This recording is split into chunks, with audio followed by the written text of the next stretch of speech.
welcome to another collaboration conversation where we talk about anything and everything that has to do with building cohesive, vision-driven teams, because this is where you unleash your impact. I am Casey Watts, Impact Coach and Consultant, and of course the host of this show. Now, today's show is going to get started in just a few moments, but I want to take a quick pause real quick for you to introduce yourself in the comments. Let us know who you are, where you're from, and what it is that brought you to the show. And then I also want to get really real with you and ask you a question. Okay, so here goes. Have you ever made assumptions? I'm guessing the answer is yes, because everyone has made assumptions, right? Have your assumptions ever led to either negative consequences or stagnancy? I'm betting that your assumptions more than likely have led to those things, because that is true for me. I have been guilty of making the assumption that when two or more people are gathered together, collaboration is naturally happening. Or I've made the assumption that when teams get along, they are generally productive and effective. And I've also made the assumption that because we're working together, clearly we all know the direction that we're moving. And that is just not true. Those assumptions have led to ineffective teams that are going nowhere fast. And I know that we want something different than that. We want teams who can thrive instead of survive. We want teams who are less dysfunctional and are more of the kind of team that they deserve to be a part of. These are the kinds of teams that can propel your organization and benefit not just the people who are on the team, but can benefit the organization as a whole, okay? And I want to tell you about something that can help them to get to this point where we're letting go of those assumptions and we're utilizing people well so we can work efficiently, productively, and toward a vision. I want to tell you about how you can build that cohesive, vision-driven team. Let me read to you first a quote from Christine Kane. It's one of my favorite quotes. To build a strong team, you must see someone else's strength as a complement to your own weakness and not a threat to your position or authority. Okay, but I want to dig a little bit deeper. Sometimes we have this surface level knowledge of what our strengths and weaknesses are. But how great would it be if you could dig down to a deeper level and truly understand everyone's geniuses, their God-given talent, the kind of work that brings them fulfillment, and because it brings them fulfillment, they are building capacity. And you know what? That built capacity helps your team to thrive. How wonderful would it be if your team members knew each of their types of geniuses, knew their working competencies, and knew their working frustrations? I am going to be providing all of that information in an upcoming Marco Polo Sharecast. We're going to be diving into the 6 types of working genius developed by Patrick Lencioni. And we're going to be thinking about how you can recognize, provoke, and cultivate those geniuses and support teams so that they are cohesive and all vision driven so that you can propel your organization forward faster and better. I want to share all of this with you. If you want to learn more, you can go to bit.ly/betteryouBetterTeam. This will end February 28th, so registration closes February 28th. Be sure you get in before then. If you want to learn more, just put in the comments, learn more, and I will hit you up with more information. Okay, I'm excited to begin today's content. So if you are ready, drop a #ready and let's get started.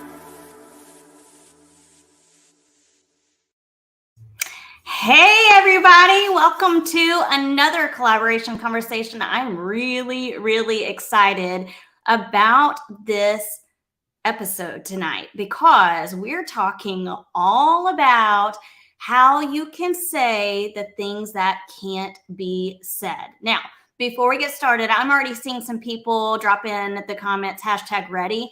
I want to know who you are, what your role is, what brings you to the Sharecast tonight. Okay, so be sure you're putting those things in the comments so I can see who I'm joined with, because you'll notice the past 3 episodes I've been with a guest, and tonight it is just me and this clean whiteboard.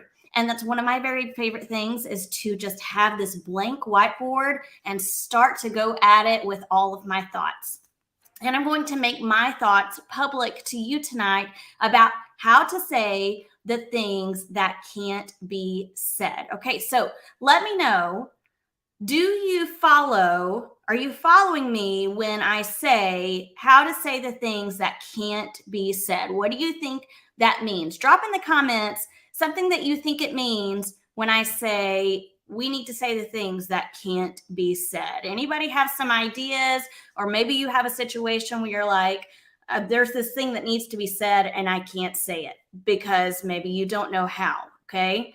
Are you following me? Just put #follow or put yes, I'm following you, or tell me about your situation.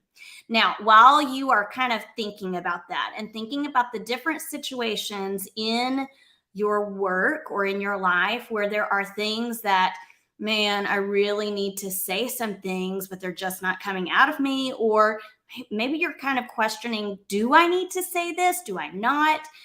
If that's the case, this work that we're going to be diving into is going to be perfect for you. And it's coming from the work of Susan Scott, from Fierce Conversations, Achieving Success at Work and Life, One Conversation at a Time. Now, this is a fantastic read. I mean, you can see just from all of my sticky notes that it is full of gold. Okay, lots of great information in here. And it's interesting to me when I look at this cover, she has the word fierce here, Fierce Conversations. And a lot of us think about fierce conversations as just negative conversations. But how much of that really is true? I wonder, when we hear the phrase fierce conversations, we're pulled to feel negatively about it because we think of fierce because of the experiences that we've had, right? Like, if you've only had struggling experiences with difficult or crucial conversations, saying things that were truth but made you feel uncomfortable, it feels negative. But I want to read some of these synonyms that she has out to the side because they are fantastic and they're not all negative. So let me read some of these synonyms. Fierce, robust, intense, strong, powerful, passionate, eager, unbridled. I mean, which of those is standing out to you and makes you feel less negative and more positive about having a fierce conversation or a crucial conversation? Let me read it again and put in the comments which of these really resonates with you, really would give you more confidence instead of anxiety when you're approaching the things that can't be said. Robust, intense, strong, powerful, passionate, eager, unbridled. What is standing out to you? There are so many great synonyms there, but none of them really equate to negative, right? So I'm seeing strong, powerful, absolutely. Yes. Hey, Ashley, I'm glad to have you here. Powerful. And guys, there's a link to allow StreamYard to show your information or like show your name. And if you don't approve it, it'll just show up as Facebook user.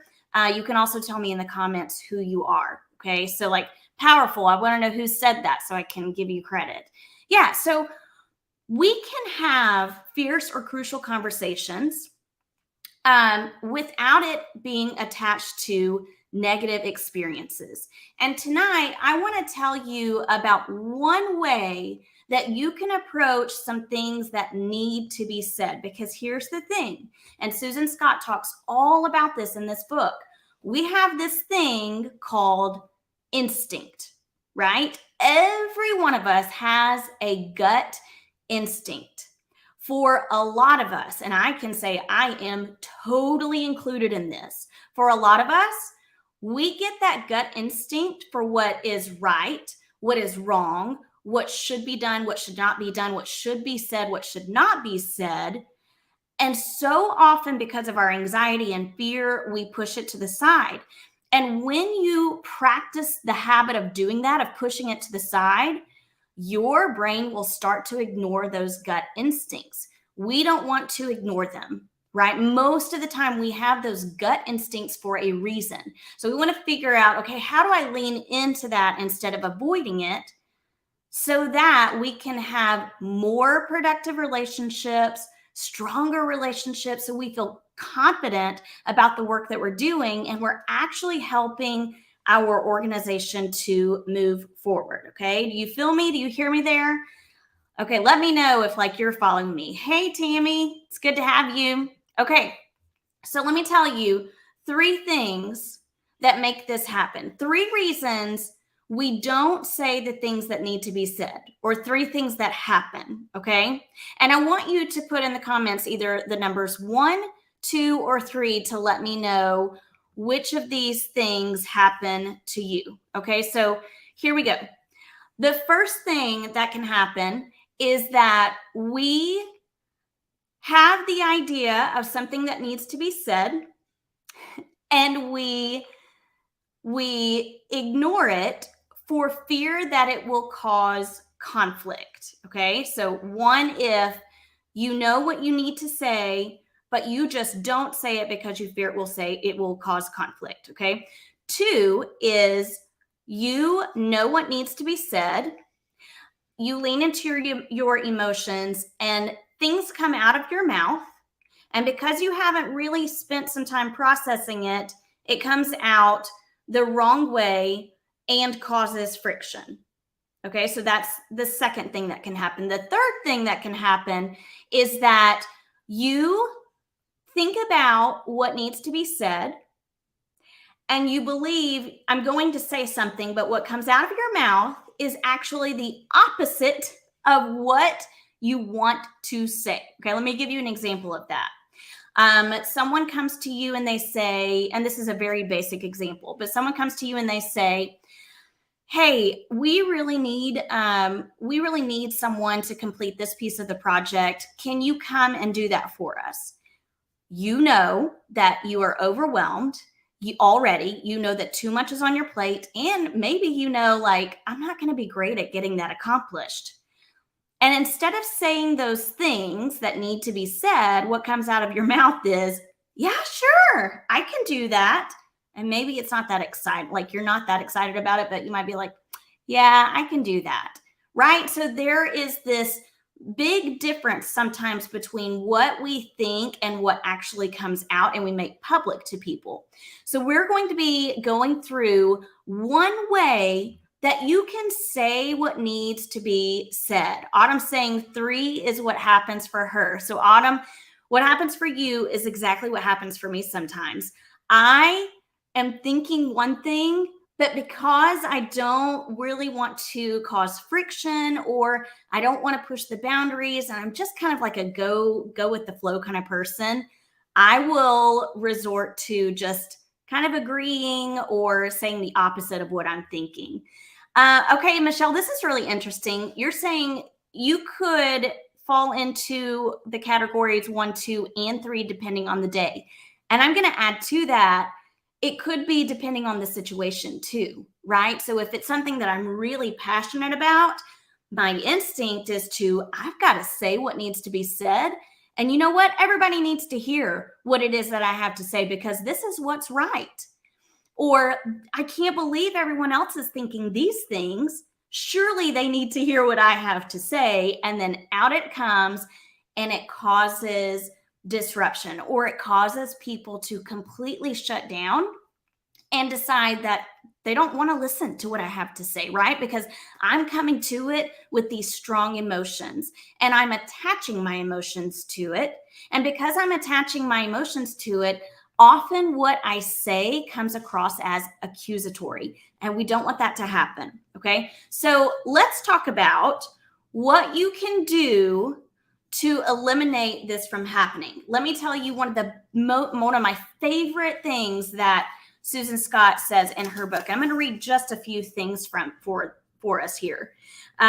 Here's a quote that she says: "The most valuable thing any of us can do is find a way to say things that can't be said." Listen to this piece of her book, okay? And give me some emoji reactions if some of this really resonates with you. "My role is not to say what is easy or what we all can say, but to say what we have been unable to say." Ooh, doesn't that just hit you at your core? Like, that makes me feel so convicted, especially knowing the organization in which I work.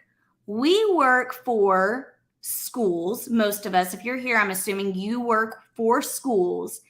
And who is it that we're really advocating for? Like, who's at the core?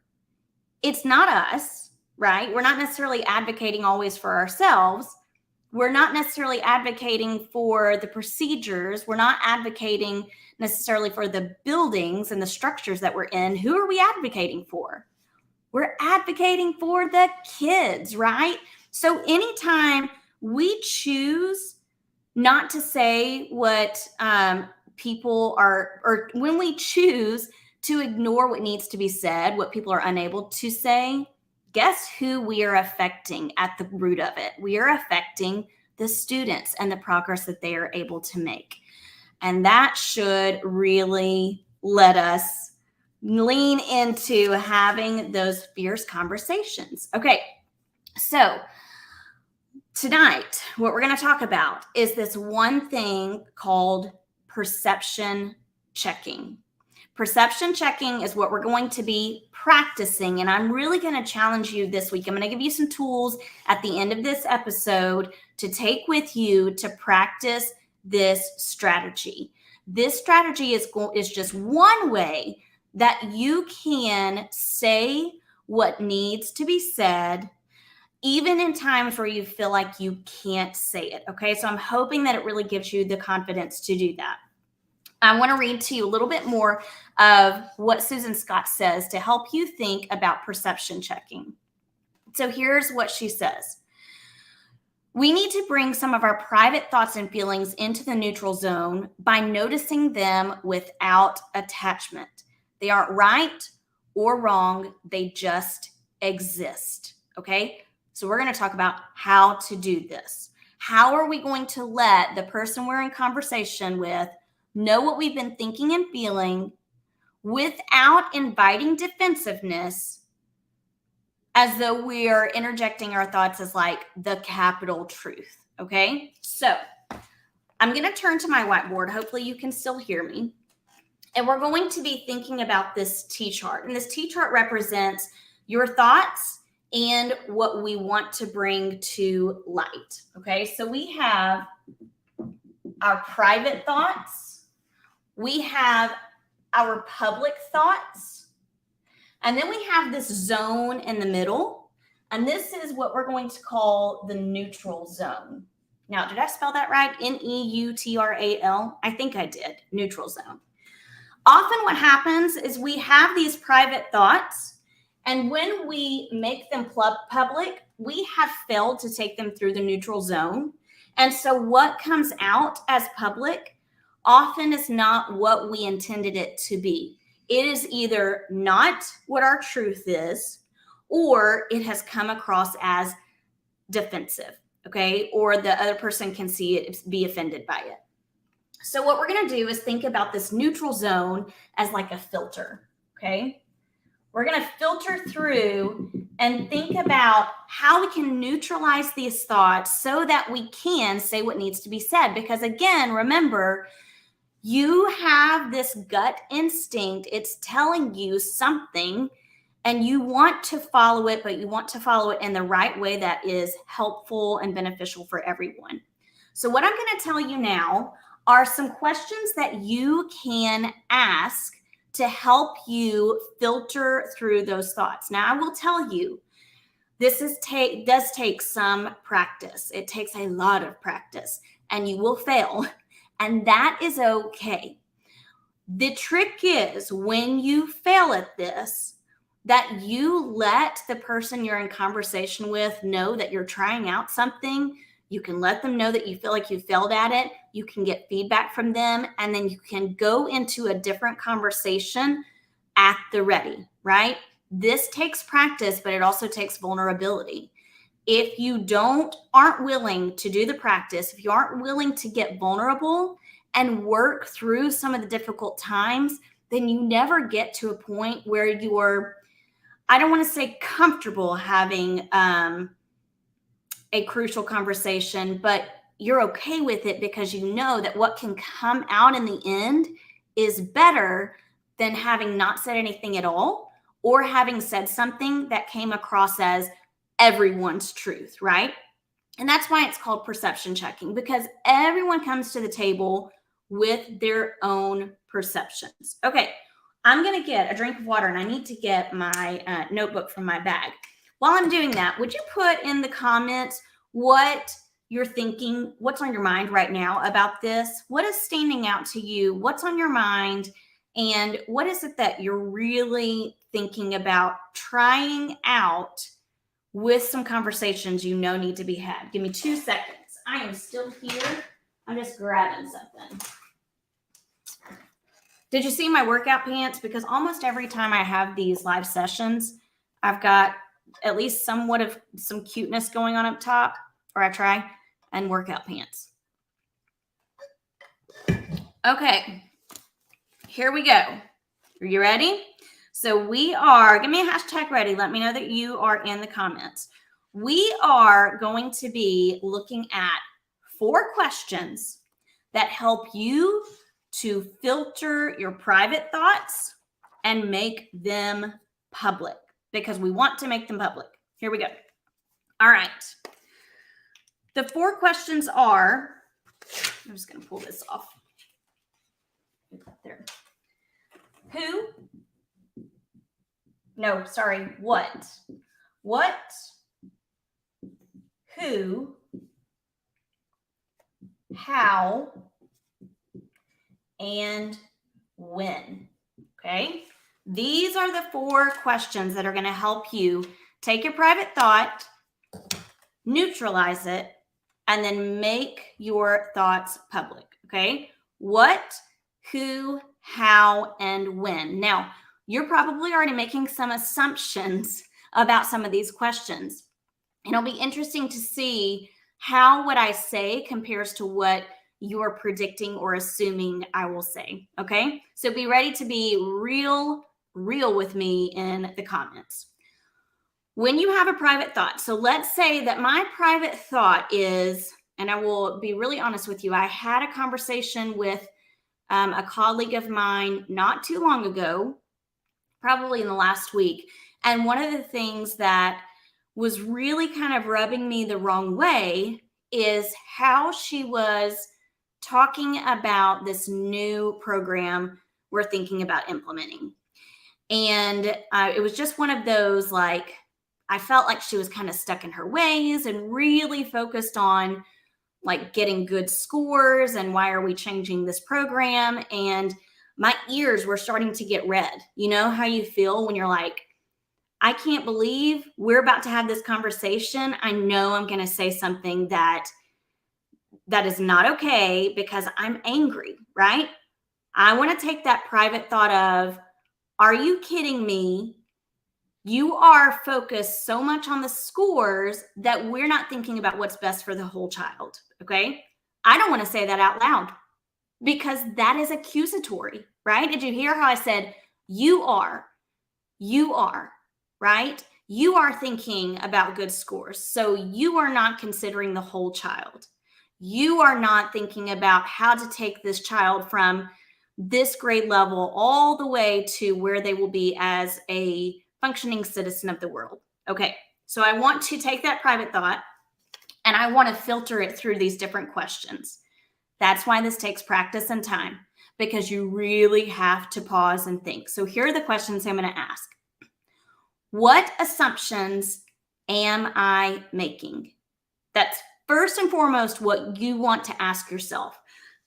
What assumptions am I making? Could I be making assumptions about this teacher? Am I assuming that she's just focused on getting the good scores versus the whole child, right? I could be making some assumptions there. What assumptions am I making?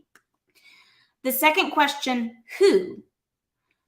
Who benefits if I say this private thought, and who suffers? Who will benefit if I make this private thought public, and who suffers?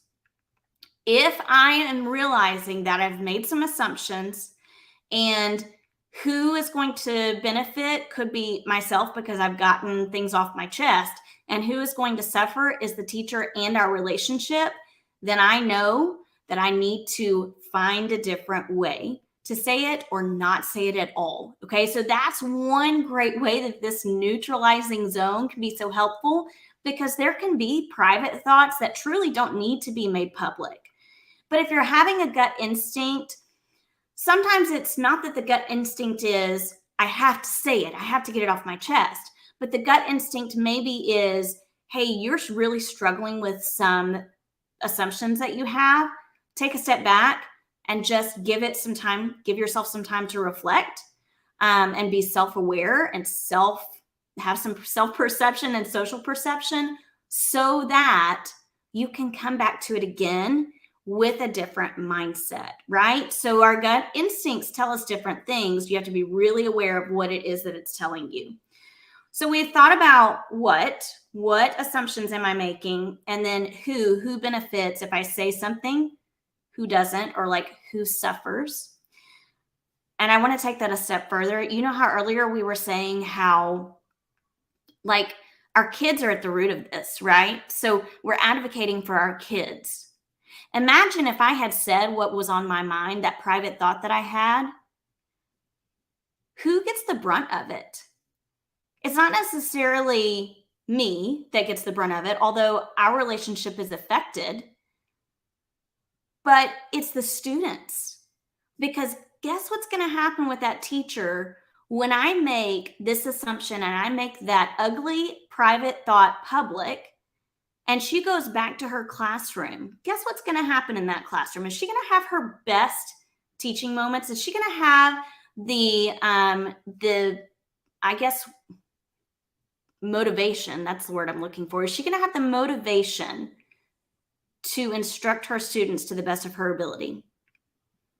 Probably not. Probably not. So guess who suffers? The students suffer. Okay, how?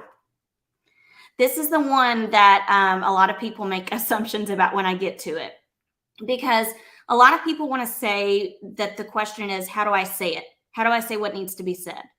But that's not the question. You're still filtering through to decide if we're going to take that private thought and make it public. The how question is actually this. How does this, like what I'm thinking and what I'm feeling, because you do, all of your thoughts are attached to some kind of emotion, right? And they always will be. How does this thought or feeling fit with our values and goals? How does it fit with our collective values and goals? If you can decide that it does fit in well with your values and goals as an organization or as a team or as a partnership, then you know that it's something you want to move forward with. If it does not fit in with your values and goals, then you may have to do again that self-reflection and take a step back and move away from saying or bringing that private thought public. Okay. So the fourth question is when. When is it the right time? Is now, in this moment, the right time to take this private thought public, or do I need to save it for another time? Now, here's the beauty of saving it for another time. The beauty of saving it for another time, although it's not always possible, is that you get to practice and rehearse what it is you want to make public. you can think about how you want to make it public. Okay, so let me know of these questions, because we've gone through 4 of them. What assumptions am I making? Who benefits and who suffers if I say what's on my mind? How does what I am thinking or feeling fit in with the collective values and goals? And then the last one, when is the right time to say it? Of these 4 questions, what is the question that you feel like you struggle with most? Or do you feel like will be most important for you to consider when you're trying to neutralize your private thoughts, right? Because when we take our private thoughts to the neutral zone, we're almost detaching them from those emotions. We're detaching them from what our perception of right and wrong is, of who is right and who is wrong. Okay, so I'm seeing Jules. Hey, Jules. Jules is saying what and who. Yeah. And my struggle is what. Yes, Ashley, the what question. I definitely make too many assumptions that are usually wrong. We all do it. It just happens. And we wish that it didn't happen, but by golly, it happens too often. Okay, I'm really excited about this next part. So we've gone through the 4 filtering questions. And now what we want to do is think to ourselves, okay, we've neutralized our private thoughts. Our gut's telling us we need to move forward and say the thing that can't be said. We are no longer going to allow ourselves to say the opposite of what we're thinking. We are no longer going to allow ourselves to make these private thoughts public in an accusatory or derogatory way or defensive way. And we are no longer going to just ignore what needs to be said. Okay. If you're feeling like, yes, I've got to move forward, it matches all of these questions. I've gone through them. I've filtered. Now I'm ready to make it public. The next thing you're going to do, and you're going to ask for permission. This is the kicker. You want to do this every time you decide to make your private thought public. And here's why.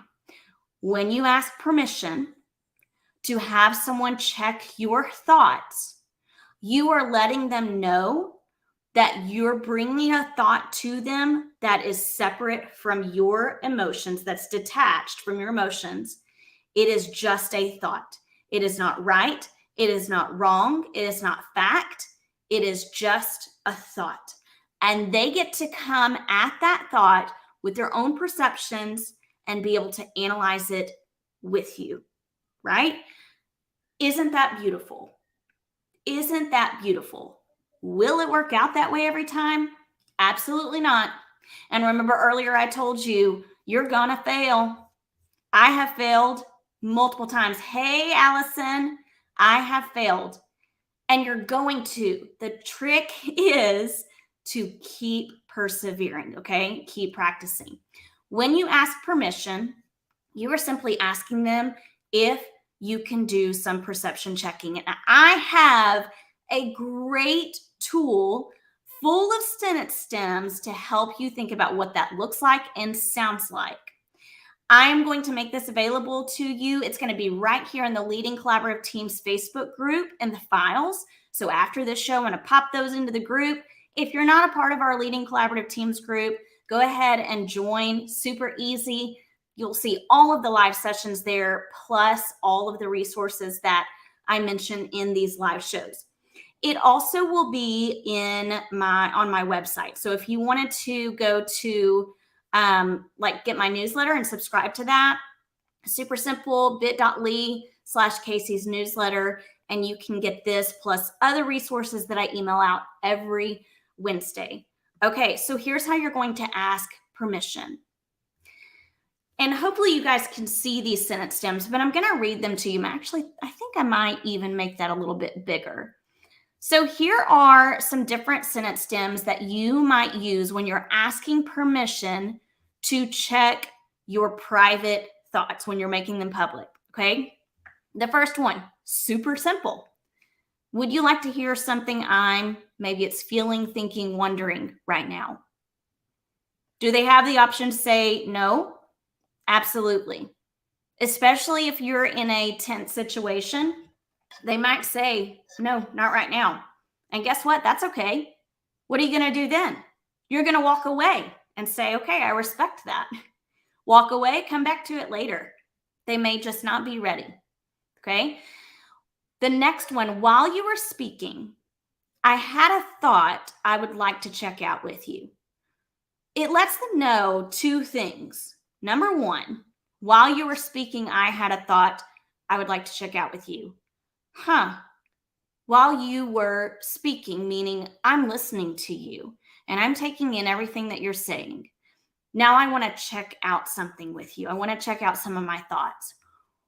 What? Yes, I love it because you're letting them know I'm going to bring something from my mind and share it with you. And this is a really vulnerable spot to be. But how well respected is that? The next one, can I share my perception for you to check? Does it have to be complicated? No, these sentence can be so simple. There are some things I've been thinking that I'd like to run by you. Is that okay? You're getting permission. I want to share what I'm thinking if you're open to hearing it.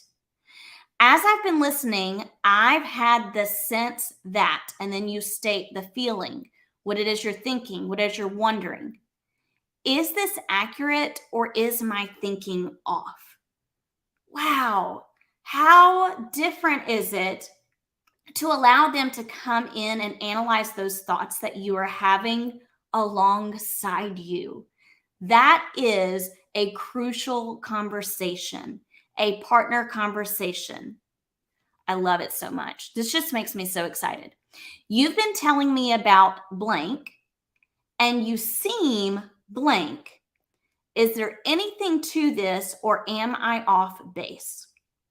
Can I have your permission to check some of the thoughts that have been rolling around in my head? And then finally, the last one is there are some thoughts, feelings, or curiosities I've had, and I'd like to check what might be accurate or inaccurate. Okay. Again, these perception checking sentence stems are completely free and available to you. All you have to do is come to our collaborative teams group, leading collaborative teams group, or go to my newsletter, or you know what? You can just leave me a comment and I will get this to you. Okay. All right. So, how are you feeling about saying the things that can't be said? Do you feel like now you probably can say some of those things that you haven't said or you've said in an inappropriate way? Give me a big capital YES if yes, you're feeling more confident, like this is something you actually can do. Okay. And then I also want to share with you something else that's kind of helpful, especially as you are practicing this, because you may say to yourself, I'm not quite ready. I'm not ready to make the plunge into this. I'm not ready to ask someone if they can check my perceptions. Here's a way that you can practice without having to go through this with someone right off the bat. And that is this perception checking guide. Again, this is going to be available also. But the perception checking guide is a way for you to make some notes while you're encountering some different situations where you feel like your gut instincts are at play, right? They're kind of pushing you or pulling you to say or do something. You're just not quite sure yet. You're not ready to do perception checking, but you can make some notes here, and this can be a way that you practice, okay? Here's what's I'm going to challenge you to do even more. When you get to a place where you feel a little bit more comfortable and you've had a conversation or meeting, you write down your private thoughts, you think about practicing bringing them to the neutral zone, and you think, okay, if I was going to make this public, here's what I would say, and you write it down. Take this sheet to the person or a person who was in the situation and say, okay, this is the conversation we had, or this is the meeting we had. I want you to read through this and tell me, how do you feel like you would have responded in that situation if I made my thoughts public in this way. Are you following what I'm saying? What a great vulnerable place to allow people to follow you and to allow people to want to do that deep self-reflection with you. All right. So you have two things that you can take with you after tonight's episode. The perception checking sentence stems, which are fantastic, and the perception checking guide. All right. Now, we're coming to a close. I want to know after tonight what it is you are thinking you need to say that can't be said. And you don't have to put it in the comments. If you want to just jot it down, or you're thinking about a situation from your last couple of weeks that maybe you really want to make them public and now you have a way to practice it, jot it down on a sticky note, put it in your phone. You can put it in the comments. I would love to see that. I would be more than thrilled if you sent me a private message on Marco Polo or Facebook or Instagram or on YouTube, my email, and you let me know, hey, this is a time that I tried this out, or hey, this is something that I'm thinking about making public. Can you help me out with what that could look like? I would be all over it. That would be so fun for me to have a conversation with you. Okay, and finally, tell me what was most useful for you here today. Put in the comments one thing that you felt like you're going to take away, one thing that really stuck out to you, and put that in the comments for me. I'm going to take a swig of water. I don't know about you guys, but the weather's been kind of crazy. So we've had cold, rainy weather for several days. And then today it got like to 70 degrees or something. And then I think tomorrow it's supposed to be back into the 40s and 50s and rain all week. Okay, Jules said the 4 questions to filter your thoughts. Awesome. Yes, I love the 4 questions. What else? Who felt like the perception checking sentence stems could be helpful for you? I feel like for me, that's gold, because what I often do is in the moment, I'm thinking something I can't process quick enough. And so what comes out of my mouth is like definitely not connected to what I was thinking originally. So I have to have time to practice that and think about what I'm going to say. Okay, guys. I so enjoyed our evening together. I can't wait for next week. We'll have another new live session. Remember to catch me up with how things are going for you. And until then, I will catch you next time. Bye. I want to give a big thank you to you guys for tuning in, and I would love for you to do me 2 solid favors. Number 1, if you've enjoyed this or any other shows, please hit subscribe. I've got a lot of great guests and content coming up, and I don't want you to miss any of it. 2, if you know of someone who may be interested in building cohesive, vision-driven teams that collaborate well, share this show with them. And until next time, I want you to go off and have the great collaborative conversations that help you and the people you work with to completely unleash your impact. See you later.